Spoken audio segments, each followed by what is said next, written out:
ನಮಸ್ಕಾರ ವೀಕ್ಷಕರೇ, ಆಧ್ಯಾತ್ಮಿಕ ಪಯಣದ ಇಂದಿನ ಸಂಚಿಕೆಗೆ ತಮ್ಮೆಲ್ಲರಿಗೂ ಸ್ವಾಗತ.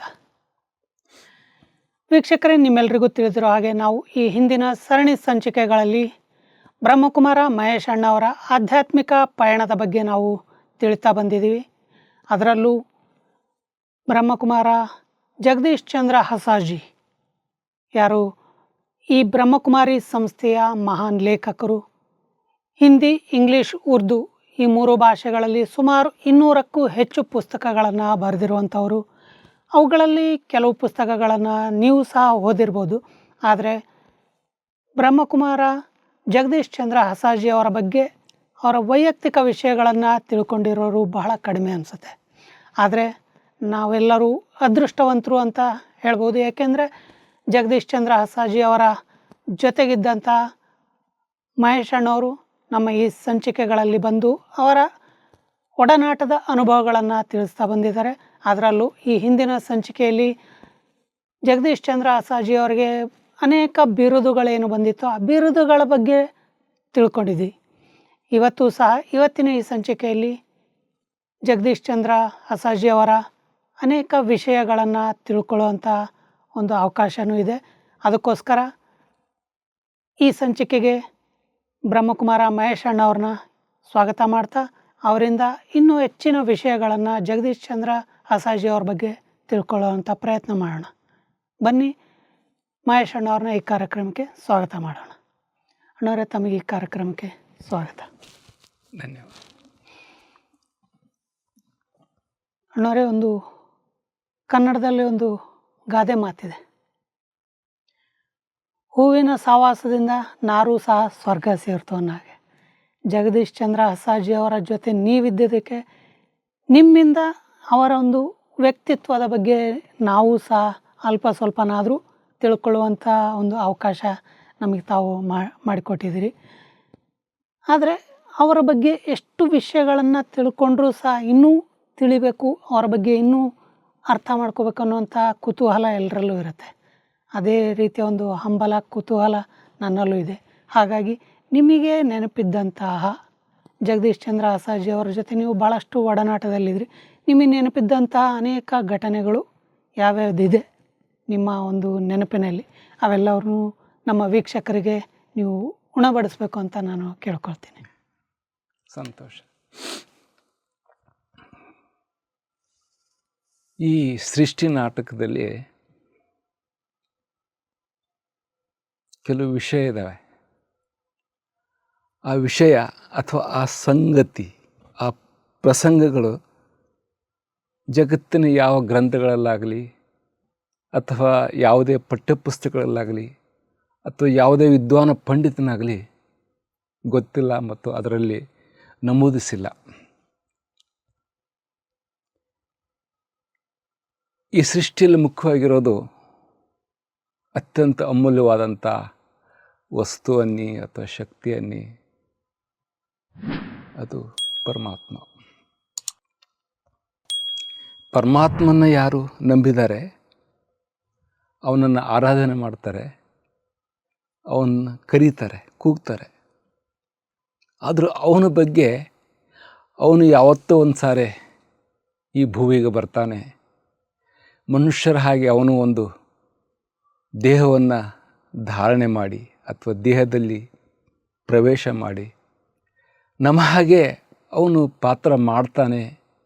ತನ್ನ ಮಕ್ಕಳೊಂದಿಗೆ ಆಟ ಆಡ್ತಾನೆ, ಮಕ್ಕಳೊಂದಿಗೆ ಮಾತನಾಡ್ತಾನೆ, ತನ್ನ ಪ್ರೀತಿಯನ್ನು ಹಂಚ್ತಾನೆ, ಪಾಲನೆಯನ್ನು ಕೊಡ್ತಾನೆ ಅನ್ನುವಂಥ ವಿಷಯ ಎಲ್ಲೂ ಇಲ್ಲ.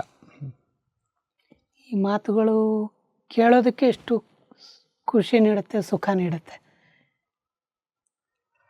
ಅಲ್ಲದೆ ಅಂತಹ ಪರಮಾತ್ಮನ ಪಾತ್ರವನ್ನು, ಯಾಕೆಂದರೆ ಅವನ್ನ ನಾವೆಲ್ಲ ತಂದೆ ನೀನು, ತಾಯಿ ನೀನು, ಬಂಧು ನೀನು, ಬಳಗ ನೀನು, ನನ್ನ ಸರ್ವಸ್ವೆಲ್ಲ ನೀನೇ ಅಂತ ಅವನ್ನ ಕರಿಬೇಕಾದ್ರೆ ಅಥವಾ ಅವನನ್ನು ಹೊಗಳಬೇಕಾದ್ರೆ ಅವನು ಹಾಗೆ ಬಂದು ಏನಾದರೂ ಒಂದು ಕರ್ತವ್ಯ ಪಾತ್ರ ಮಾಡಿರ್ಬೇಕಲ್ಲ. ಇದು ಯಾರಿಗೂ ಗೊತ್ತಿಲ್ಲ. ಆದರೆ ವಿಚಿತ್ರ ಸಂಗತಿ ಏನಂದರೆ, ಈ ಕೋಟ್ಯಾನುಕೋಟಿ ಆತ್ಮರುಗಳು ಈ ಸೃಷ್ಟಿ ರಂಗಮಂಚದ ಮೇಲೆ ಪಾತ್ರ ಮಾಡ್ತಾರೆ. ಆ ಪಾತ್ರ ಮಾಡ್ತಕ್ಕಂಥ ಆತ್ಮಗಳಲ್ಲಿ ಕೆಲವು ವಿಶೇಷ ಆತ್ಮಗಳಿದ್ದಾವೆ. ಅವರು ಪರಮಾತ್ಮನ ಜೊತೆ ಪಾತ್ರ ಮಾಡ್ತಾರೆ.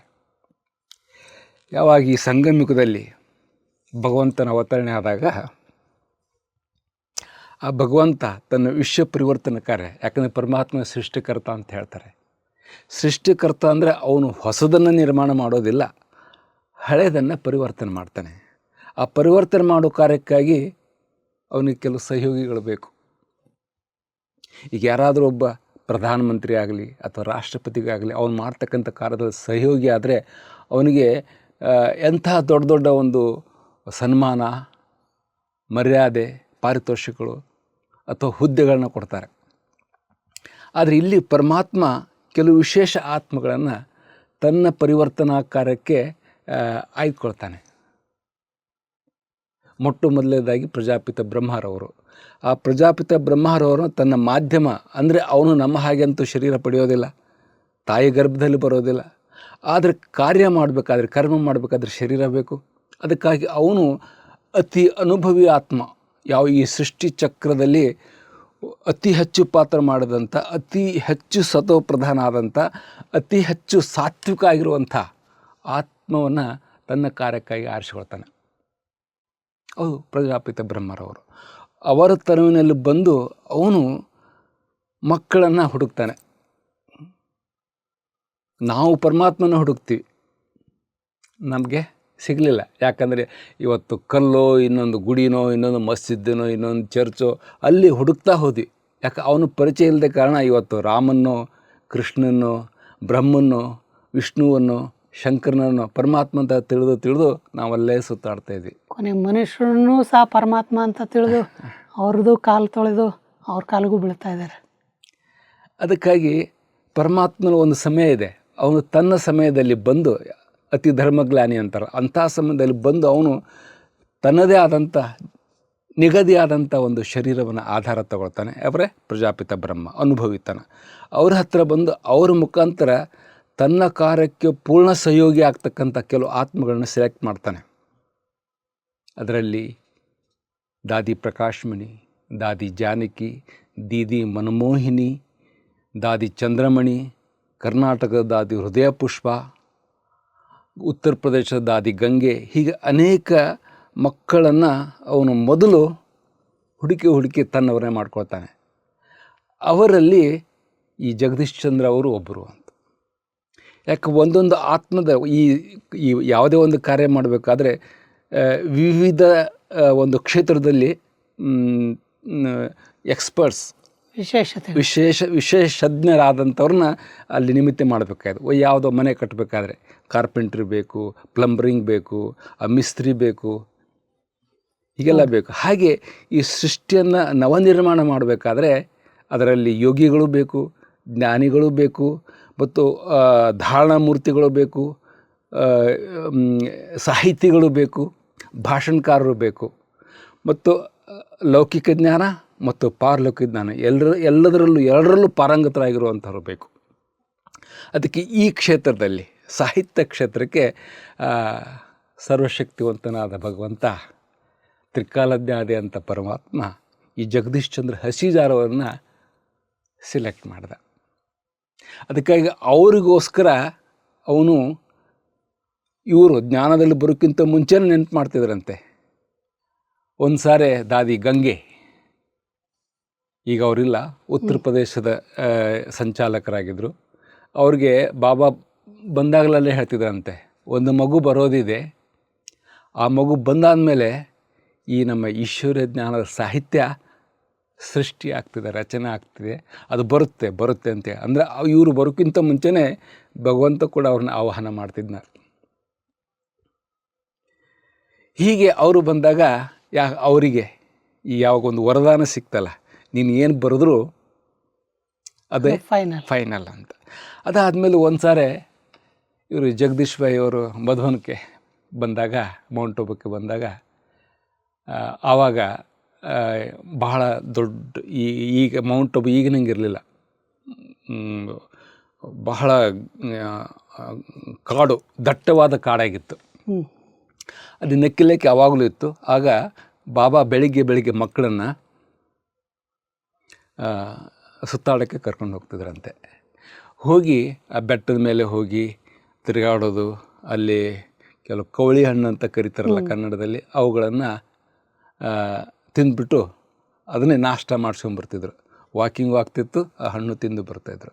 ಅವಾಗ ಒಂದು ಸಾರಿ ಜಗದೀಶ್ ಭಾಯಿಗೆ ಹೇಳಿದ್ರಂತೆ, ಇವರು ಮಮ್ಮ ಅವ್ರ ಜೊತೆ ಬೆಟ್ಟ ಸುತ್ತಾಕೊಂಬರಕ್ಕೆ ಹೋಗಿದ್ರಂತೆ. ಅವಾಗ ಬಾಬಾ ಹೇಳಿದ್ರಂತೆ, ಜಗದೀಶ್ ಬರಬೇಕಾದ್ರೆ ಈ ಸಣ್ಣ ಕಟ್ಟಿಗೆ ಇರ್ತವೆ, ಕಟ್ಟಿಗೆ ತುಂಡುಗಳು, ಅದನ್ನು ಕಟ್ಕೊಂಡು ಬಾ ಅಂತ. ಒಂಥರ ಈ ರೀತಿ ಈ ಹಾಗೆ ಕಟ್ಟಿಗೆಗಳನ್ನು ಉರೋಲು ಕಟ್ಟಿಗೆ ತೊಗೊಂಡು ಬರ್ತಾರೆ ಕಾಡಿಗೆ ಹೋಗಿ, ಅದನ್ನು ಕಟ್ಟಿ ಆ ರೀತಿ ಚಿಕ್ಕದು ಭಾಳ ಇದು ಒಂಥರ ಬಾರೀಕಾದಂಥ ಕಟ್ಟಿಗೆ ಮರದ ಇವು ಕೊಂಬೆ ಸಣ್ಣ ತೆಳ್ಳಗಿರ ಇರುವಂಥವು ತೊಗೊಂಡು ಬರೋಕ್ಕೆ ಹೇಳಿದ್ರಂತ. ಆಯ್ತಂತ ಬಂದು ವಾಪಸ್ ಬಂದರು. ತಂದಮೇಲೆ ಬಾಬಾ ಜಗದೀಶ್ ಭಾಯಿ ಹೇಳಿದ್ರಂತ, ನೋಡು ಇವತ್ತು ಮಮ್ಮ ಜಗದಂಬೆ ಸರಸ್ವತಿ ಅವರ ಆರತಿ ಹಾಡು ನಿನಗೆ ಗೊತ್ತಲ್ಲ ಅಂಬೆ ಆರತಿ ಅಂತ ಅವ್ರು ಹೇಳಿದ್ರಂತೆ. ಬಾಬಾ ಮೊದಲು ಭಕ್ತಿ ಮಾರ್ಗದಲ್ಲಿ ನನಗೆಲ್ಲ ಬರ್ತಿತ್ತು, ಈಗ ನೀವು ಹೇಳಿದ್ರಿ ಭಕ್ತಿ ಮಾರ್ಗದಲ್ಲ ಅದು ಭೂಸ, ಆ ಬುದ್ಧಿಯಿಂದ ತೆಗೆದುಹಾಕು ಅಂತ ಹೇಳಿದ್ರಿ, ನಾನೆಲ್ಲ ಮರ್ತು ಬಿಟ್ಟಿದ್ದೇನೆ ಅಂತ. ಆಗ ಬಾಬಾ ಒಂದು 2 ಲೈನ್ ಆದರೂ ಬರ್ಬೋದಲ್ಲ, ಸರಿ ಅಂತ ಅವರು ಆ ಕಟ್ಟಿಗೆ ತುಂಡುಗಳನ್ನು ಮಮ್ಮಾರವರ ಪಾದದಲ್ಲಿ ಹಾಕಿಬಿಟ್ಟು ಅವ್ರಿಗೆ ನಮಸ್ಕಾರ ಮಾಡಿ ಅವ್ರ ಮುಖ ನೋಡ್ತಾ ಆ ಜಗದಂಬೆ ಆರತಿ ಹಾಡಿದ್ರಂತೆ.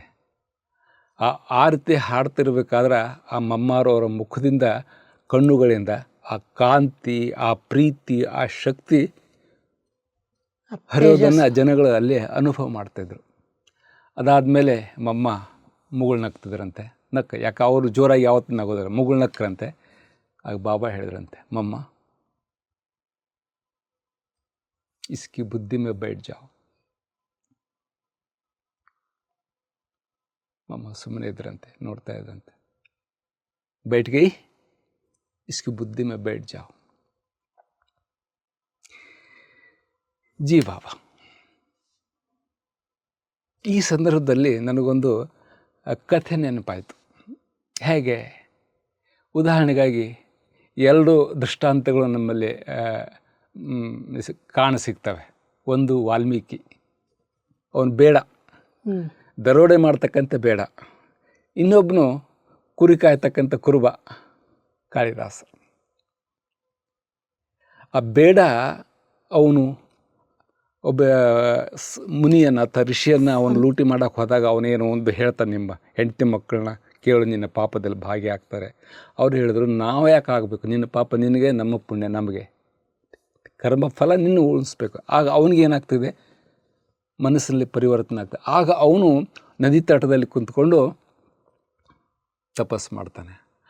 ಆಗ ಬ್ರಹ್ಮ ಹೇಳ್ತಾನಂತೆ ಸರಸ್ವತಿಗೆ, ಹೋಗು, ಈ ಜಗತ್ತಿನಲ್ಲಿ ಯಾರಾದರೂ ನಿನಗೆ ಒಬ್ಬ ಯೋಗ್ಯದಂಥ ವ್ಯಕ್ತಿ, ಯಾರು ಪಾಂಡಿತ್ಯವನ್ನು ಪಡ್ಕೊಳ್ತಕ್ಕಂಥವನು ಅಥವಾ ಏನಾದರೂ ಒಂದು ಸಾಹಿತ್ಯ ಬರೀತಕ್ಕಂಥ ವ್ಯಕ್ತಿ ಕಂಡ್ರೆ ಅವನಿಗೆ ನೀನು ಆಶೀರ್ವಾದ ಮಾಡಿ ಬಾ ಅಂತ. ಆವಾಗ ಸರಸ್ವತಿ, ಅವಳಿಗೆ ಆಕಾಶಗಾಮಿನಿ ಅಂತ ಕರೀತಾರೆ, ಅಂದರೆ ಆಕಾಶದಲ್ಲಿ ತಿರುಗಾಡೋಳು ಅಂತ. ಆಗ ಅವ್ರು ಹೋಗಿ ಏನು ಮಾಡಿದರು, ಸರಸ್ವತಿ ವಾಲ್ಮೀಕಿ ಅವನಿಗೆ ಆ ಒಂದು ಇದು ಕೊಡ್ತಾಳೆ, ಆಶೀರ್ವಾದ, ವರ ಕೊಡ್ತಾಳೆ ಬುದ್ಧಿವಂತನಾಗೋದಕ್ಕೆ. ಇದು ಹಾಗೆ. ಇನ್ನೊಂದು ಘಟನೆ, ಕಾಳಿದಾಸ ಅವನು ಹೇಳ್ತಾಳೆ, ಅವನ ಹೆಂಡತಿ ಹೇಳ್ತಾಳೆ, ಹೋಗು ನೀನು ಕಾಳಿ ಆರಾಧನೆ ಮಾಡು, ವಿದ್ಯಾ ಬುದ್ಧಿ ಕೇಳು ಅಂತ. ಆಗ ಅವನು ಹೇಳ್ತಾನೆ, ನಿನಗೇನು ಬೇಕು ಅಂತ ಕಾಳಿ ಕೇಳಿದಾಗ, ಸಂಪತ್ತು ಬೇಕು, ರಾಜ್ಯ ಬೇಕು, ಧನ ಕನಕ ಬೇಕು ಅಂತ. ಅವನ ಹೇಳ್ತಾನೆ, ನನಗೇನು ಬೇಡ, ವಿದ್ಯಾಬುದ್ಧಿ ಬೇಕು ಅಂತ. ಆಗ ಕಾಳಿ ಅವನ ನಾಲಿಗೆ ಮೇಲೆ ಓಂ ಅಂತ ಬರುತ್ತಾಳೆ. ಆ ಘಟನೆ ನನಗೆ ಇವತ್ತು ಇಲ್ಲಿ ನೆನಪು ಬಂತು, ಈ ಒಂದು ಕೇಳಿದಾಗ. ಅಂದರೆ ಬ್ರಹ್ಮ ಬಾಬಾ ಆ ತಾಯಿ ಸರಸ್ವತಿಗೆ ಹೇಳ್ತಾರೆ, ಹೋಗು ನೀನು ಬುದ್ಧಿಯಲ್ಲೇ ಕೂತ್ಕೋ. ಬುದ್ಧಿಯಲ್ಲೇ ಕೂತ್ಕೊಳ್ಳೋದಾಗಲಿ, ನಾಲಿಗೆಯಲ್ಲಿ ಕೂತ್ಕೊಳ್ಳೋದಾಗಲಿ, ಅಥವಾ ಅಂಗೈಯಲ್ಲಿ ನೆಲೆಸೋದಾಗಲಿ, ಎರಡು ಒಂದೇ. ಅಂದರೆ ಹೇಗೆ ಪರಮಾತ್ಮ ಕೂಡ ತನ್ನ ಸಹಯೋಗಕ್ಕಾಗಿ ಮಕ್ಕಳನ್ನು ಹೇಗೆ ತಯಾರಿ ಮಾಡ್ತಾರೆ ಅಂತ. ಹೀಗೆ ಅವ್ರು ಹೇಳ್ತಾರೆ, ನಾನೇನಂತ ಬುದ್ಧಿವಂತ ಅಲ್ಲ, ಆದರೆ ತಂದೆ ಶಿವ ಮತ್ತು ಮಾತೆ ಸರಸ್ವತಿಯವರ ಒಂದು ಪ್ರೀತಿಯ ದ್ಯೋತಕವಾಗಿ ನನಗೆ ಆ ವರದಾನ ಸಿಕ್ತು. ನನ್ನ ನಾಲಿಗೆ ಓಪನ್ ಆಯಿತು, ನನ್ನ ಬುದ್ಧಿ ಓಪನ್ ಆಯಿತು ಅಂತ ಅವರು ಕ್ಷಣ ಕ್ಷಣಕ್ಕೂ ಅವತ್ತು ಎಲ್ಲಿ ಅವರು ಈ ಈಶ್ವರ ವಿದ್ಯಾರ್ಥಿಗಳಿಗೆ ಎಲ್ಲಾದರೂ ಕ್ಲಾಸ್ ಮಾಡಬೇಕಾದ್ರೆ, ಜ್ಞಾನವನ್ನು ಚರ್ಚೆ ಮಾಡಬೇಕಾದ್ರೆ ಅವರು ಮಮ್ಮ, ಬಾಬಾ, ಶಿವ ಬಾಬಾ, ಪರಮಾತ್ಮ ಇವರ ಮೇಲೆ ಇವರ ಬಗ್ಗೆ ಹೇಳ್ದೇ ಒಂದಿಲ್ಲ ಒಂದು ಎಂಥದ್ದು ಕ್ಲಿಷ್ಟ ಸಬ್ಜೆಕ್ಟ್ ಅವ್ರು ಕೊಟ್ಟಿದ್ರು, ಮಧ್ಯದಲ್ಲಿ ಕೇಳುಗರ ಮನಸ್ಸನ್ನು ಬುದ್ಧಿಯನ್ನು ಪರಮಾತ್ಮ ಕಡೆ ಕರೆದೊಯ್ಯುವಂಥ ಒಂದು ಕಲೆ ಅವರಲ್ಲಿತ್ತು. ಈ ಸೃಷ್ಟಿ ಜ್ಞಾನವನ್ನು ಎಷ್ಟು ನೀವು ಹೇಳ್ತಾ ಇದ್ದರು, ಆಳವಾಗಿ ಹೇಳ್ತಾ ಇದ್ದರು, ಅದರ ಕೊನೆಗೆ ಆ ಕೇಳುಗರ ಒಂದು ಮನಸ್ಸು ಪರಮಾತ್ಮ ಕಡೆ ಹೋಗುವಂತೆ ಮಾಡುವಂಥ ಅವ್ರದ್ದು ಒಂದು ಇದು ವಿಶೇಷ ಕಲೆ ಇತ್ತು. ಅಂದರೆ ನಾವು ಇವತ್ತೇನು ಮಾಡ್ತೀವಿ ಅಂದರೆ ಭಾಳಷ್ಟು ಭಾಷಣಗಳು ಮಾಡ್ತೀವಿ, ಎಲ್ಲ ಮಾಡ್ತೀವಿ, ಅದರಲ್ಲಿ ಈಶ್ವರನ ಪರಿಚಯ, ಈಶ್ವರ ಜ್ಞಾನ ಎಲ್ಲೋ ಒಂದು ಸ್ವಲ್ಪ ಹಿಟ್ಟಿನಲ್ಲಿ ಉಪ್ಪಿದ್ದಂಗೆ ಇರ್ತಿದೆ. ಅದಕ್ಕೋಸ್ಕರ ನನ್ನ ಅನಿಸಿಕೆ ಪ್ರಕಾರ ನಮ್ಮ ಹಿರಿಯರೇನು ಮಾರ್ಗ ಹಾಕಿಕೊಟ್ರಲ್ಲ, ಮೊಟ್ಟ ಮೊದಲು ಅದು ಯಾರೇ ಇರಲಿ, ಹೇಗೆ ಇರಲಿ, ಈ ಜ್ಞಾನವನ್ನು ನೇರವಾಗಿ ಹೇಳಬೇಕು. ಅದರಲ್ಲೂ ಪ್ರಥಮವಾಗಿ ಪರಮಾತ್ಮ ಪರಿಚಯವನ್ನು ಮೊದಲು ಕೊಡಬೇಕು ಅಂತ. ಯಾಕಂದ್ರೆ ಜಗತ್ತಿನಲ್ಲಿ ಎಲ್ಲ ಬೇಕಾದಷ್ಟು ಜ್ಞಾನ ಇದೆ, ಅದು ಪರಮಾತ್ಮ ಜ್ಞಾನ ಯಾರಲ್ಲೂ ಇಲ್ಲ. ಇದ್ರ ಜೊತೆ ಮತ್ತು ಈ ಜಗದೀಶ್ ಚಂದ್ರ ಆಸಾಜಿ ಅವರು ಅನೇಕ ಪುಸ್ತಕಗಳನ್ನು ಬರೆದರು. ಜೊತೆಗೆ ಅವ್ರ ಬಗ್ಗೆ ಭಾಳಷ್ಟು ಕಥೆಗಳು ಅಥವಾ ವಿಚಾರಗಳು ಭಾಳಷ್ಟು ಜನಗಳು ಅವರವರ ನೋಡಿದಂತೆ ಅಥವಾ ಕೇಳಿದಂತೆ 1-2 ಘಟನೆಗಳು ಹೇಳ್ತಿರ್ತಾರೆ. ಆದರೆ ನೀವು ಅವರು ಜೊತೆಗೆದ್ದು ನಡೆದಿರೋಂಥವ್ರು. ನಿಮಗೆ ಮತ್ತೆ ಯಾವುದಾದ್ರೂ ಈ ಜಗದೀಶ್ ಭಾಯ್ ಅವರ ಬಗ್ಗೆ ಘಟನೆಗಳು ಯಾವುದಾದ್ರೂ ನೆನಪಿದೆಯಾ? ಅವರು ಪೂರ್ಣತಃ ಬ್ರಹ್ಮ ಬಾಬರನ್ನು ಅನುಸರಣೆ ಮಾಡಿದರು. ನಾನು ಅವರಿಬ್ಬರನ್ನು ಕಂಪೇರ್ ಮಾಡೋದಿಲ್ಲ, ಆದರೆ ಅವರು ಬ್ರಹ್ಮ ಬಾಬರನ್ನು ಹೇಗೆ ಅನುಸರಣೆ ಮಾಡಿದ್ರು ಅನ್ನೋದನ್ನು 1-2-3 ಉದಾಹರಣೆಗಳು ನಿಮ್ಗೆ ಹೇಳ್ತೀನಿ. ಬ್ರಹ್ಮ ಬಾಬಾ ಕೊನೆಯವರೆಗೂ ಅವರು ತಮಗಾಗಿ ಯಾವುದೇ ಒಂದು ಸೌಲಭ್ಯವನ್ನು, ಸುಖವನ್ನು ಅವರು ಸ್ವೀಕಾರ ಮಾಡಲಿಲ್ಲ. ಅಷ್ಟೇ ಯಾಕೆ, ಕೊನೆಯವರೆಗೂ ಒಂದು ಸಲವೂ ಅವು ಹೂವಿನ ಮಾಲೆಗಳನ್ನು ಅವರು ಎಕ್ಸೆಪ್ಟ್ ಮಾಡ್ತಿರಲಿಲ್ಲ. ಯಾರಾದರೂ ತಂದರೂ ಸಹ ಸರ್ವಶ್ರೇಷ್ಠನಾದ ಭಗವಂತ ಅವನಿಗೆ ನಾವು ಚೈತನ್ಯ ಹೂಗಳಿಗೆ ಅರ್ಪಣೆ ಆಗಬೇಕು, ನನಗೆ ಬೇಡ ಅಂತ ಸನ್ಮಾನ ಅವರು ಯಾವತ್ತೂ ಸ್ವೀಕಾರ ಮಾಡಲಿಲ್ಲ. ಅದ್ರ ಬದಲು ಜಗದಂಬ ಸರಸ್ವತಿಯವ್ರಿಗೆ ಅವರು ಮುಂದಿಟ್ಟು ಅವ್ರಿಗೆ ಅವರು ಮಾನ ಸನ್ಮಾನ ಕೊಡಿಸ್ತಾಯಿದ್ರು. ನೀವು ಚಿತ್ರಗಳಲ್ಲಿ ನೋಡಿರ್ಬೋದು, ಬ್ರಹ್ಮಬಾಬಾವರ ಕೊರಳಲ್ಲಿ ಒಂದು ಮಾಲೆ ಇರುವಂಥ ಚಿತ್ರ ಇಲ್ಲವೇ ಇಲ್ಲ, ಯಾಕೆ ಅವ್ರು ಸ್ವೀಕಾರನೆ ಮಾಡಲಿಲ್ಲ. ಆದರೆ ಮಮ್ಮಾರವ್ರಿಗೆ ಹೂಮಾಲೆಗಳನ್ನ ಹಾಕಿದ್ದನ್ನು ಅಥವಾ ಹೂಗುಚ್ಚನ್ನು ಕೊಟ್ಟಿದ್ದಂಥ ಚಿತ್ರಗಳನ್ನ ನಾವು ಕಾಣ್ತೀವಿ. ಅಂದರೆ ಅವರು ಯಾವಾಗಲೂ ಬಾಬಾ ಹೇಳಿದಂತೆ, ಭಗವಂತ ಶಿವಬಾಬಾ ಹೇಳಿದಂತೆ ಕನ್ಯೆ ಮಾತರನ್ನೇ ಅವರು ಮುಂದಿಟ್ಟರು. ಹಾಗೆ ಜಗದೀಶ್ವರವರು ಕೂಡ ಅವರು ಎಂಥ ಕುಶಲ ವಕ್ತ ಆಗಿದ್ದರೂ ಕೂಡ ದೊಡ್ಡ ದೊಡ್ಡ ಸಭೆಗಳಲ್ಲಿ ಅವ್ರನ್ನ ಕರೆದ್ರು ಸರ್ ಅವ್ರು ಒಬ್ಬರು ಯಾವತ್ತೂ ಭಾಷಣ ಮಾಡೋಕ್ಕೆ ಹೋಗ್ತಿದ್ದಾರೆ. ಜೊತೆಗೆ ಒಬ್ಬ ಅಕ್ಕಂದ್ರೆ ಕರ್ಕೊಂಡು ಮೊದಲು ಅಕ್ಕಂದ್ರ ಕೈಯಿಂದ ಭಾಷಣ ಮಾಡಿಸಿ ಆಮೇಲೆ ಅವ್ರು ಭಾಷಣ ಮಾಡ್ತಿದ್ರು. ಹೀಗೆ ಅವರು ಕೂಡ ಈ ಒಂದು ವಿಷಯದಲ್ಲಿ ಬ್ರಹ್ಮಬಾಬಾವ್ರನ್ನ ಫಾಲೋ ಮಾಡಿದರು. ಇನ್ನು ಎರಡನೇದಂದರೆ, ಬಾಬಾ ತಮಗಾಗಿ ಯಾವುದೇ ಒಂದು ಹೇಳಿದ್ನಲ್ಲ ವಾಹನವನ್ನು, ಅವರು ಒಂದು ಕಾರು ಇಡ್ಬೋದಿತ್ತಲ್ಲ, ತಮಗಾಗಿ ಒಂದು ಯಾರು ಕಾರು ಕೂಡ ಇಡಲಿಲ್ಲ. ಅದೇ ರೀತಿಯಾಗಿ ಜಗದೀಶ್ವರರು ಕೂಡ ದಿಲ್ಲಿಯಲ್ಲಿದ್ದರೂ ಕೂಡ, ದಿಲ್ಲಿ ಅಂತ ನಗರದಲ್ಲಿ ಎಲ್ಲಿ ಹೋಗಬೇಕಾದ್ರೂ ವೆಹಿಕಲ್ ಬೇಕೇ ಬೇಕು. ಆದರೆ ಅವರು ತಮಗಾಗಿ ಯಾವುದೇ ಒಂದು ವಾಹನವನ್ನು ತೆಗೆದುಕೊಳ್ಳಿಲ್ಲ. ಇಲ್ಲಿ ಮೌಂಟ್ ಆಬು ಬಂದರೂ ಸಹ ಅವರು ಟ್ರಾನ್ಸ್ಪೋರ್ಟ್ ಒಂದು ವೆಹಿಕಲ್ನಲ್ಲಿ ಓಡಾಡ್ತಾಯಿದ್ರು. ಅಲ್ಲಂತೂ ಎಷ್ಟೋ ವರ್ಷಗಳ ನಂತರ ಒಂದು ಮಾರುತಿ ವ್ಯಾನ್ ಅಂತ ಬರ್ತಿತ್ತಲ್ಲ, ಅದನ್ನೇ ಅವರು ಅದನ್ನ ಖರೀದಿ ಮಾಡಿಸಿದ್ರು. ಯಾರೋ ಒಬ್ಬರು ಗಿಫ್ಟ್ ಕೊಟ್ಟಿರಬೇಕು. ಆದರೆ ಅದರಲ್ಲಿ ಅದು ಅಕ್ಕಂದ್ರಿಗೆ ಟೀಚರ್ಸ್ ನಿಮಿತ್ತ ಅಕ್ಕಂದ್ರಿಗೆ ಅದನ್ನ ಯೂಸ್ ಮಾಡೋಕ್ಕೆ ಕೊಡ್ತಾಯಿದ್ರು. ಅವರು ಇನ್ಯಾವುದೋ ಆಟೋ ರಿಕ್ಷಾದಲ್ಲೋ ಅಥವಾ ಸ್ಟೂಡೆಂಟ್ ಯಾವುದಾದ್ರೂ ಒಂದು ಸ್ಕೂಟ್ರ್ನಲ್ಲೋ ಹೋಗ್ತಾಯಿದ್ರು. ಹೀಗೆ ಇಷ್ಟೊಂದು ಅವರು ಸಾದಾ ಜೀವನ ನಡೆಸಿದ್ರು. ಹಾಗಂತ ಅವರು ಬಡತನದಲ್ಲಿ ಹುಟ್ಟಿದವರಲ್ಲ. ಅವ್ರು ಬೇಕಾದಷ್ಟು ಅವ್ರ ತಂದೆ ಜಮೀನ್ದಾರರು. ಆದಾಗ್ಯೂ ಅವ್ರು ಹೇಳಿದರು, ಇದು ನಾವು ಆಶ್ರಮವಾಸಿಗಳು, ನಾವು ಯೋಗಿಗಳು, ನಾವು ಆಧ್ಯಾತ್ಮಿಕ ಜೀವಿಗಳು, ನಮ್ಮ ಜೀವನ ಸಾಧಾರಣವಾಗಿರಬೇಕು, ಸರಳವಾಗಿರಬೇಕು, ಸಾಧಾರಣವಾಗಿರಬೇಕು, ನಮ್ಮ ಜೀವನ ಬೇರೆಯವ್ರಿಗೆ ಆದರ್ಶ ಆಗಿರಬೇಕು ಅಂತ.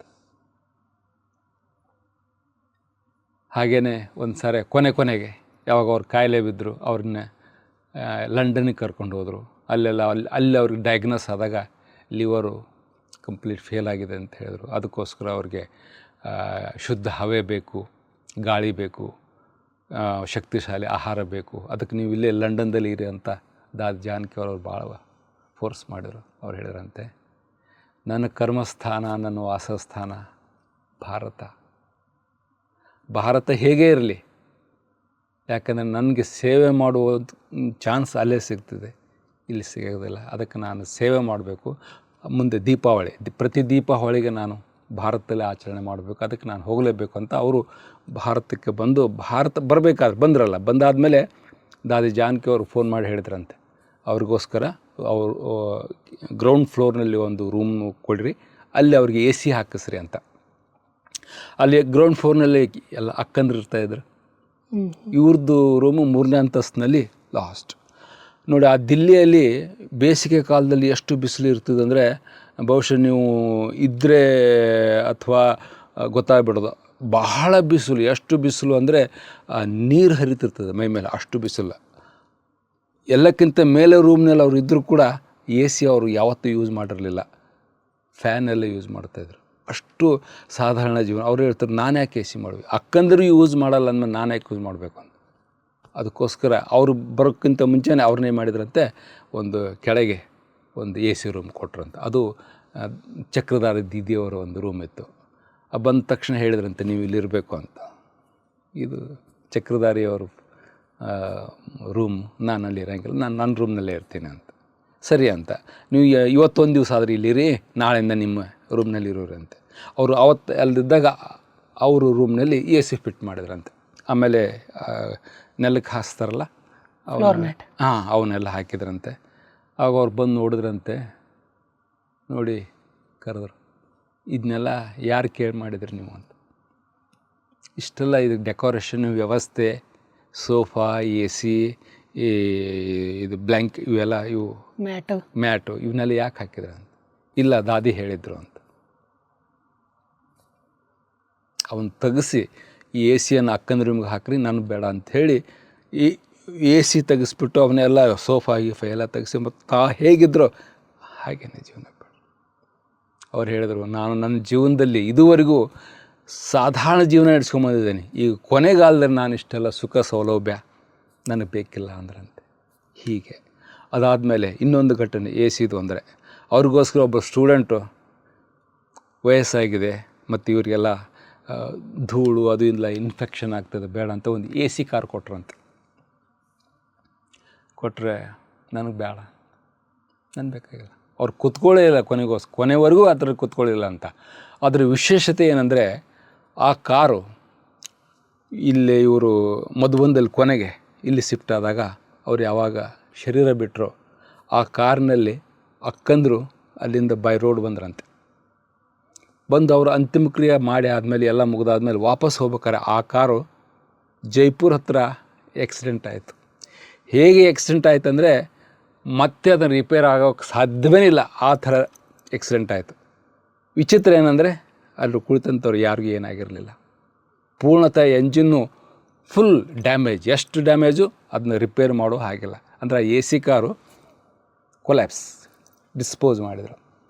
ಹೀಗೆ ಅಂದರೆ ಶಕ್ತಿಶಾಲಿ ಆತ್ಮ, ಯಾರು ಪವಿತ್ರತಾ ಶಕ್ತಿ ಮತ್ತು ವಿಲ್ ಪವರ್ ಇರ್ತಕ್ಕಂಥ ಯಾವ ಮಹಾನ್ ಆತ್ಮ ಇರ್ತಾವಲ್ಲ, ಅವ್ರ ಸಂಕಲ್ಪ ಬಹಳ ಸ್ಟ್ರಾಂಗ್ ಆಗಿರ್ತದೆ.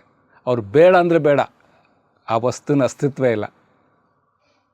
ಹೀಗೆ ಕೊನೆಯವರೆಗೂ ಅವರು ಸಾದಾ ಜೀವನವನ್ನು ನಡೆಸಿದರು. ಜೊತೆಗೆ ನಾನು ಕೇಳ್ಪಟ್ಟಿದ್ದೆ, ಅವರು ಪತ್ರಿಕೆಗಳಿಗೆ ಏನೆಲ್ಲ ಲೇಖನಗಳನ್ನು ಬರೀತಿದ್ರು, ಅದಕ್ಕೆ ತಮ್ಮ ಹೆಸರು ಹಾಕದೆ ಆ ಸಂಸ್ಥೆಯಲ್ಲಿದ್ದಂಥ ದೊಡ್ಡ ದೊಡ್ಡ ಅಕ್ಕಂದರು ಅಥವಾ ಟೀಚರ್ಸ್ ಅಥವಾ ದಾದಿಯರು ಏನಿದ್ರು ಅವ್ರ ಹೆಸರು ಹಾಕಿ ಅವ್ರ ಹೆಸರು ಮುಂದೆ ಬರಲಿ ಅನ್ನೋವಂಥ ಉದ್ದೇಶದಿಂದ ತಾವು ಗುಪ್ತವಾಗಿ ಇರ್ತಿದ್ರು ಅಂತ ಕೇಳಿದ್ದೆ. ಈ ಜ್ಞಾನಾಮೃತ ಪತ್ರಿಕೆ ಮೊದಲು 3 ತಿಂಗಳು ಒಂದು ಸಾರಿ ಹೊರಡ್ತಿತ್ತು. ಅದರ ಹೆಸರು ತ್ರಿಮೂರ್ತಿ ಅಂತ ಇತ್ತು. ನಂತರ ಜ್ಞಾನಾಮೃತ ಅಂತ ಹೆಸರು ತಂದರು. ಆ ತ್ರಿಮೂರ್ತಿ ಪತ್ರಿಕೆಯಲ್ಲಿ ಇಡೀ ಪತ್ರಿಕೆನ ಇವರೇ ಬರಿತಾಯಿದ್ರು. ಯಾಕಂದರೆ ಆಗಿನ ಕಾಲಕ್ಕೆ ಯಾರೂ ಲೇಖಕರು ಇರಲಿಲ್ವಲ್ಲ. ಅವಾಗ ಎಲ್ಲ ವಿವಿಧ ಬೇರೆ ಬೇರೆ ತರಹದ ಲೇಖನಗಳನ್ನು ಬರೆದು ತಮ್ಮ ಹೆಸರು ಕೇವಲ ಸಂಪಾದಕೀಯ, ಅಲ್ಲೂ ಜಗದೀಶ್ ಅಂತ ಹೆಸರು ಇರ್ತಿರಲಿಲ್ಲ, ಸಂಜಯ್ ಅಂತ ಹೆಸರು ಇರ್ತಿತ್ತು ಸಂಪಾದಕೀಯಕ್ಕೆ. ಉಳಿದಂಥ ಲೇಖನಗಳಿಗೆ ಗುಲ್ಜಾರ್ ದಾದಿ, ಪ್ರಕಾಶ್ ಮಣಿ ದಾದಿ, ಮನೋಹರ್ ದಾದಿ, ಆಲ್ರೌಂಡರ್ ದಾದಿ, ಗಂಗೆ ದಾದಿ ಇಂಥ ಆದಿರತ್ನಗಳ ಹೆಸರಿನಿಂದ ಅವರ ಲೇಖನ ಬರೀತಿದ್ದರು. ಯಾಕಂದರೆ ಈ ಸಂಸ್ಥೆ ಅಕ್ಕಂದಿರದು ಜನತೆಗೆ ಗೊತ್ತಾಗಬೇಕು, ಇವರಲ್ಲಿ ಇಂಥ ಇವರು ಸಹೋದರಿಯರಾಗಲಿ ಅಥವಾ ಯೋಗಿನಿಯರು ಅವರಲ್ಲಿ ಬರೆಯುವಂಥ ಕಲೆ ಇದೆ, ಅವರಲ್ಲಿ ಅಷ್ಟೊಂದು ಜ್ಞಾನ ಇದೆ ಅಂತ ಜನತೆಗೆ ಗೊತ್ತಾಗಬೇಕು ಅನ್ನೋ ಉದ್ದೇಶದಿಂದ ಆ ರೀತಿ ಮಾಡ್ತಾಯಿದ್ರು. ಈಗಿನ ಕಾಲದಲ್ಲಿ ಸ್ವಲ್ಪ ಏನಾದರೂ ಬರೆದ್ರೂ ಸಹ ಅದರ ಸಂಪೂರ್ಣ ಗೌರವ, ಮರ್ಯಾದೆ, ಪ್ರತಿಷ್ಠೆಗಳು ತನಗೇ ಸಿಗಲಿ ಅಂತ ಬಯಸುವಂಥ ಈ ಜಗತ್ತು. ಅಂಥದ್ರಲ್ಲಿ ಅವರು ಎಲ್ಲವನ್ನೂ ಬೇರೆಯವ್ರ ಹೆಸರಿಗೆ ಅರ್ಪಣೆ ಮಾಡಿ ತಾವು ಮಾತ್ರ ಸಿಂಪಲ್ಲಾಗಿ ಇದ್ದು ಜೀವನ ನಡೆದು ಬೇರೆಯವ್ರಿಗೆ ಆದರ್ಶ ಆಗಿರುವಂಥ ವ್ಯಕ್ತಿ. ಇವತ್ತು ನಾವು ಇಷ್ಟೊಂದು ದೊಡ್ಡ ಪ್ರಿಂಟಿಂಗ್ ಪ್ರೆಸ್ ನೋಡ್ತಿದ್ವಿ, ಪಬ್ಲಿಕೇಶನ್ ಆಫೀಸು, ಇದು ಅವರು ಹಾಕಿದ ಬೀಜದ ಫಲ. ಅವರು ಮೊದಲು ಆರಂಭದಲ್ಲಿ ಪುಸ್ತಕಗಳನ್ನ ಪ್ರಿಂಟ್ ಮಾಡಿಸ್ಬೇಕಾದ್ರೆ ಅಥವಾ ಮ್ಯಾಗಝಿನ್ ಮಾಡಿಸ್ಬೇಕಾದ್ರೆ ಕಮಲಾನಗರದಿಂದ ಜಮ್ನಾ ಪಾರ್ ಅಂತ ಇದೆ ಸ್ಥಳ, ಅಲ್ಲಿ ಸುಮಾರು ಒಂದು 10 ಕಿಲೋಮೀಟ್ರ್ ಇರ್ಬೋದೇನೋ ಅಥವಾ 5-10 ಕಿಲೋಮೀಟ್ರ್ ಅಷ್ಟು ದೂರ. ಆವಾಗ ಈಗಿನ ಹಾಗೆ ವೆಹಿಕಲ್ ಇರಲಿಲ್ಲ, ಅವರು ನಡ್ಕೊಂಡು ಹೋಗ್ತಿದ್ರಂತೆ. ಬೆಳಗ್ಗೆ ತಿಂಡಿ ತಿಂದು ಅಲ್ಲಿಗೆ ಹೋಗೋದು, ನಡ್ಕೊಂಡು ಹೋಗಿ ಅಲ್ಲೇ ಕುತ್ಕೊಂಡು ಬರೆಯೋದು, ಅವ್ರು ಕಂಪೋಸ್ ಮಾಡೋಕ್ಕೆ ಕೊಡೋದು, ಆ ಕೈಯಿಂದ ಮೊಳೆ ಜೋಡಿಸೋದು, ಆಮೇಲೆ ಅಲ್ಲೇ ಪ್ರೂಫ್ ರೀಡಿಂಗ್ ಮಾಡೋದು, ಅಲ್ಲೇ ಓದೋದು, ಅಲ್ಲೇ ಕರೆಕ್ಷನ್ ಮಾಡೋದು, ಅಲ್ಲೇ ಪ್ರಿಂಟ್ ಮಾಡೋದು. ಆಮೇಲೆ ಪೇಪರು ಮಾರ್ಕೆಟ್ನಿಂದ ಅವ್ರ ತಲೆ ಮೇಲೆ ಹೊತ್ಕೊಂಡು ಹೋಗ್ತಿದ್ರಂತೆ. ಆ ಜನ ನಗ್ತಿದ್ರಂತೆ, ನೋಡ್ರಪ್ಪ ಇವರು ಈ ಜ್ಞಾನಾಮೃತ ಪತ್ರಿಕೆ ಸಂಪಾದಕರು, ಅವರೇ ಪೇಪರ್ ಬಂಡ್ಗಳನ್ನ ತಲೆ ಮೇಲೆ ಇಟ್ಕೊಂಡು ಹೊತ್ಕೊಂಡು ಹೋಗ್ತಿದ್ದಾರೆ ಅಂತ. ನೋಡಿ ಎಷ್ಟೊಂದು ಭಗವಂತನ ಬಗ್ಗೆ ಅವ್ರಿಗೆ ವಿಶ್ವಾಸ ಮತ್ತು ಪ್ರೀತಿ ಇರ್ಬೋದು ಅಂತ. ನೋಡ್ರಿ, ಈ ಜಗದೀಶ್ ಚಂದ್ರ ಹಸಾಜಿಯವರ ಬಗ್ಗೆ ಎಷ್ಟು ಕೇಳ್ತಾ ಇದ್ರೂ ಸಹ ಇನ್ನೂ ಕಡಿಮೆನೇ ಅಂತ ಅನಿಸತ್ತೆ. ಅಂಥ ಒಂದು ಮಹಾನ್ ವ್ಯಕ್ತಿತ್ವ. ಇನ್ನೊಂದು ಅವ್ರ ಬಗ್ಗೆ ಕೇಳ್ತಾ ಎಲ್ಲೋ ಒಂದು ಕಡೆ ನನ್ನ ಮನಸ್ಸಲ್ಲೂ ಸಹ ಅವ್ರ ಬಗ್ಗೆ ಒಂದು ವಿಶಾಲವಾದ ಗೌರವ ಭಾವನೆ ತಾನಾಗಿ ಹುಟ್ಟುತ್ತೆ. ನಾನು ನೋಡಿಲ್ಲ ಅವ್ರನ್ನ, ಆದರೆ ಬೇರೆಯವರಿಂದನೂ ಸಹ ಕೇಳಿದ್ದೆ. ಆದರೆ ನಿಮ್ಮಿಂದ ಇನ್ನೂ ಆಳವಾಗಿ ಅವ್ರ ಬಗ್ಗೆ ತಿಳ್ಕೊಳ್ಳುವಂಥ ಅವಕಾಶ ನನಗೆ ಸಿಕ್ಕಿದೆ. ತಾವು ನಮ್ಮ ಈ ಸಂಚಿಕೆಗೆ ಬಂದು ಈ ಜಗದೀಶ್ ಚಂದ್ರ ಹಸಾಜಿಯವರ ಬಗ್ಗೆ ಭಾಳಷ್ಟು ವಿಷಯಗಳನ್ನು ತಿಳಿಸ್ಕೊಟ್ಟಿದ್ರಿ. ಹಾಗೆ ಮತ್ತು ಮುಂದಿನ ಸಂಚಿಕೆಗಳಲ್ಲೂ ಸಹ ಬಂದು ತಾವು ತಮ್ಮ ಜೀವನದ ಅನುಭವಗಳನ್ನು ತಿಳಿಸ್ಕೊಡ್ಬೇಕು ಅಂತ ಕೇಳ್ತಾ ತಮಗೆ ಭಾಳ ಧನ್ಯವಾದಗಳು. ನೋಡಿದ್ರಲ್ಲ ವೀಕ್ಷಕರೇ, ಜಗದೀಶ್ ಚಂದ್ರ ಹಸಾಜಿ ಎಂಥ ಮಹಾನ್ ವ್ಯಕ್ತಿತ್ವದ ವ್ಯಕ್ತಿ. ಈ ಬ್ರಹ್ಮಕುಮಾರಿ ಸಂಸ್ಥೆಯಲ್ಲಿ ಸಾಹಿತ್ಯ ಅನ್ನುವಂಥದ್ದು ಬಹುಶಃ ಹುಟ್ಟಿದ್ದೇ ಅವರಿಂದ ಅಂತ ಹೇಳ್ಬೋದು. ಭಾಳಷ್ಟು ಅಧ್ಯಯನಗಳನ್ನು ಮಾಡಿ, ಭಾಳಷ್ಟು ಪುಸ್ತಕಗಳನ್ನು ಬರೆದು, ಭಾಳಷ್ಟು ಲೇಖನಗಳನ್ನು ಸಹ ಬರೆದರೂ ಸಹ ಆ ಎಲ್ಲ ಲೇಖನಗಳನ್ನು ಆ ಸಂಸ್ಥೆಯಲ್ಲಿರುವಂತಹ ದೊಡ್ಡ ಯಾರೆಲ್ಲ ಟೀಚರ್ಸ್ ಅಥವಾ ದಾದಿಯರಿದ್ದರು ಅವರಿಗೆ ಅರ್ಪಣೆ ಮಾಡಿ ತಾವು ಮಾತ್ರ ತುಂಬ ಗುಪ್ತವಾಗಿ ಮತ್ತು ಸಾಧಾರಣವಾಗಿ ಕೊನೆಯವರೆಗೂ ಸಹ ಅಣ್ಣವ್ರು ತಿಳಿಸಿದಾಗೆ ಯಾವುದೇ ಒಂದು ವಸ್ತು ವೈಭವಗಳನ್ನು ಸ್ವಂತಕ್ಕೆ ಬಳಸದೇ ಸಂಪೂರ್ಣವಾಗಿ ಯೋಗಿಯ ಜೀವನವನ್ನು ನಡೆಸಿರುವಂತಹ ಮಹಾನ್ ವ್ಯಕ್ತಿ. ಹೀಗೆ ನಮ್ಮ ಕಾರ್ಯಕ್ರಮವನ್ನು ವೀಕ್ಷಿಸ್ತಾ ಇರಿ. ಮತ್ತೆ ಮುಂದಿನ ಸಂಚಿಕೆಯಲ್ಲಿ ಭೇಟಿಯಾಗೋಣ. ಅಲ್ಲಿವರೆಗೂ ತಮ್ಮೆಲ್ಲರಿಗೂ ಧನ್ಯವಾದಗಳು.